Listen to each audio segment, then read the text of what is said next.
Hi guys, Mike here from KDS Bushcraft Down Under. Thought I'd do a video about the energy density of things.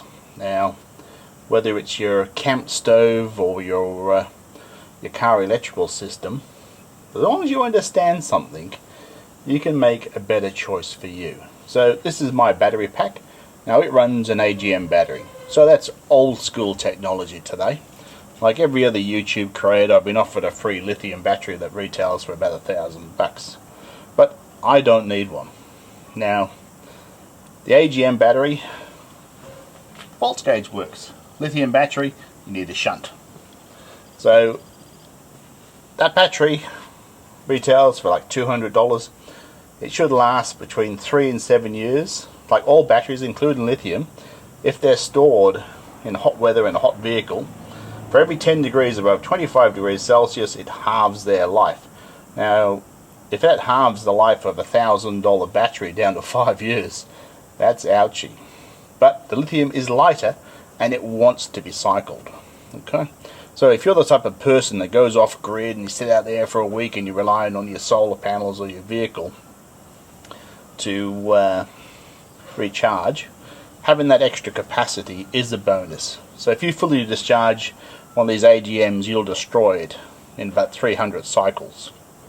So for me, the capacity of this battery is more than adequate. Okay.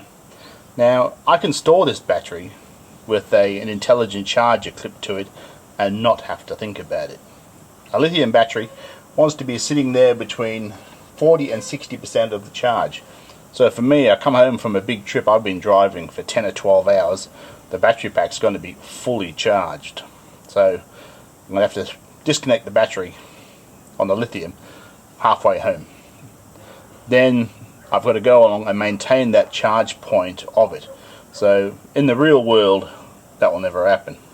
I'll either let it run out fully, then I'll have to do a smart start on the lithium battery, where this, I can put it away in the cupboard, out of the heat, and it will last for years on an automatic charger. So, for me, AGM is a smart choice. I can also charge this battery directly from the alternator without any fear. So if the DC to DC charger goes down, I can use one of these ports here and plug directly into it. It won't charge to 100% because the car's only running at about 13.2, I think it's 13.3. Allow for the loss between the battery pack in the back here and the alternator. But it will charge. Now, if your lithium goes down or your DC to DC charger goes down, hooking it up directly to your battery or your alternator is risky. Because if the thermal cutout comes on the lithium, it could be drawing 50 amps. You could blow the diodes out the back of the alternator, or you could overheat the alternator. If you're one of those guys that starts up in the morning and idles it for 20 minutes, a lithium battery can suck more than your alternator can cool. So there's lots of pros and cons to what battery you choose. But when it comes to energy efficiency and weight, a storage battery, it's pretty rubbish. So in the best case situation, a diesel generator is about 30 to 40% efficient, and a car engine will be even worse. So basically, a dedicated diesel generator uses about 0.4 of a litre for every kilowatt hour it produces. And batteries are about 70 to 80% efficient. So you need to charge this at 14 volts for it to deliver like 12.9 or above. So you need more energy in than you can get out. So the guys that are running induction cookers and all this from batteries really aren't doing themselves any favours. The amount of energy in a litre of diesel, has the equivalent energy of about 10.6 kilowatt hours. Guys, so if we can agree that recharging this battery is not free, every time we pull out 1.2 kilowatts, it's going to take half a litre of diesel to recharge when we're on the road. So whether it's your car fridge, your accessories, your travel buddy, whatever, it's costing you diesel to recharge it. So the induction cooktop, it's super efficient. I love this, and I often take it to powered sites with me. It's not affected by the wind. There's lots of great stuff about it, but if you're running it from a battery pack via an inverter, it's still costing you money in diesel. Okay, so out of that half a litre of diesel, which had 5 kilowatts of energy potential, you're down to 1.2. So that's a significant loss in the potential. So we'll get on to our regular camp stoves, and from now on I'm just going to refer to them in litres, as in fuels, and in the energy in that fuel. So you are not going to match the efficiency of induction, because there's virtually no heat loss with anything with a flame. But that battery pack, solar blanket, a few cabling, all that there adds up to 45 kilograms, and it's not an over-the-top system. So that's dead weight, because what you want is boiling water, and this is what you need to get there. So the container which holds your fuel, the energy of the fuel, and the stove all adds up together for your payload in your vehicle. It all comes out of that, and how much of it you need. My MSR Expedition stove. This one's one of the Shaker Jet models.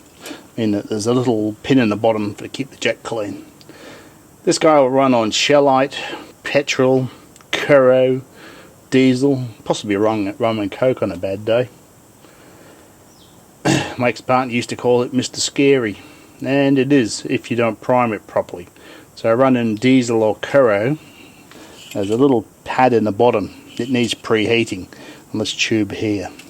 So it needs to be pumped up, primed up.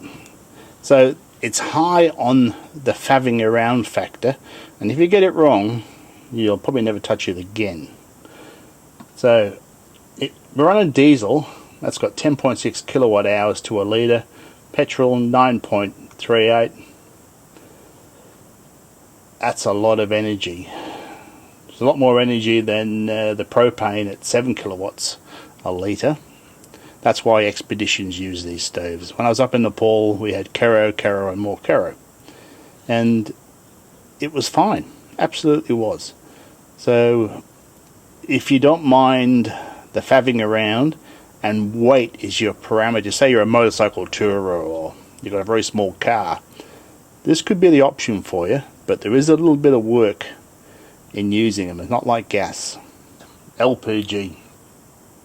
So that 4 kilo cylinder there has an empty weight of 4.5 kilos.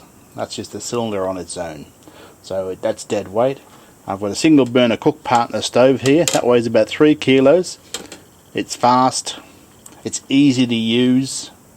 It's a really great piece of kit, but it's also wildly expensive, especially now our Australian dollar has crashed against the US. So a litre of propane has just over 7 kilowatt hours of energy. So a lot less than petrol or diesel, but it makes up for that in convenience. So cylinders smaller than that are incredibly expensive to fill up here in Australia. That one isn't particularly cheap. The 8.5 is a much better deal, but you've also got 8.5 kilos of dead weight. Now, if that's an issue for you, the smaller one is better. I find this, for me, is much easier to handle, and I can stand the difference in the cost. Butane cylinders. Some people hate on these, but I actually like them. Now, they do suffer in extreme cold, because it's not butane propane, it's just straight butane. There are winter gas mixers, but I don't see them because I don't live in a cold climate. But 1.3 kilos there, and those 4 cylinders. They are great value, and of course you can dispose of the cylinders as you go along. So for a short weekend trips and stuff like that, or roadside brew-ups, this is a great bit of gear, guys. Don't let anyone tell you anything different. This stove here has done 1,000,000 kilometers. Righto guys, methylated spirits. It's cheap. So that's about $5.50 for me in Australian money. The whole bottle weighs 890 grams. It's got 5 kilowatt hours of energy in it. So half of the energy of diesel and petrol, near enough. So if you're going to need to do a lot of cooking, you're going to need a lot of it. But it's cheap and it's light. So this is the Matic Origo stove, no longer made. That's about 2,000 watts, that stove. And on a full load of 1200 mil, we run about 4.5 hours. So that's flat out. Although on a litre, it'll run 4 hours. And in that time, you can boil up 24 litres of water. So this is not a pressurized stove, it's an absorption stove. So inside is a big canister. So unlike a transient burner, it's not pressurized, it's just full of fiberglass mud. So you can fill this up, it will not spill. You can turn it upside down, full, won't spill. So you could ditch the bottle if you're having a weekender. And at $5.50 for a weekend camping, that's pretty good value. Now out bush, you can get mess anywhere. And unlike the camping cylinders, they don't seem to leap up in price. So it's a pretty good option. But if you are going to do hours and hours of cooking, you're going to need a fair bit of meths, but it's cheap and it's light. Well guys, I hope you found the energy density of fuels and all that for your camping stove and how you're going to run it to be useful information. If you like this type of content, don't forget to like and subscribe, and I'll get into this coffee.